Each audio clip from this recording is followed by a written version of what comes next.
நவராத்திரியினுடைய 7வது நாள் 28/9/2025 ஆயில்யம், கேட்டை, ரேவதி ஆகிய நட்சத்திரங்கள் முக்கியத்துவம் பெறுகின்றன. இந்த நட்சத்திரங்களுடைய அதிபதி யாருன்னு சொல்லி பார்த்தோம்னா புதன் என்கின்ற கிரகம்தான். ஆக இன்றைய தினத்தினுடைய தேவி, விசேஷமான பூஜை செய்யக்கூடிய தேவியானவள் இந்திராணி தேவியாக அமைந்திருக்கிறாள். ஒரு மனையிலே 5 பத்மங்கள், பத்மம் சொன்னது தாமரை போன்ற கோலம், அதுவும் மேல 2 கீழே 2 நடுவுல 1 5 பத்மங்களை போட்டுக்கொள்ள வேண்டியது. அதுல நடுவுல இருக்கிற பத்மம் மேல ஒரு காமாட்சி அம்மன் விளக்கினில் நெய் ஊற்றி ஏற்றி வைத்து அதுல முதல்ல மகாலட்சுமி தாயாரை ஆவாகனம் செய்ய வேண்டியது.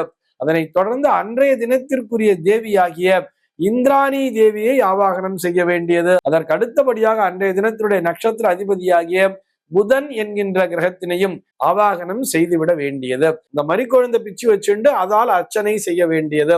மறிக்கொழுந்து கிடைக்கலன்னு சொன்னா துளசி தலங்கள்.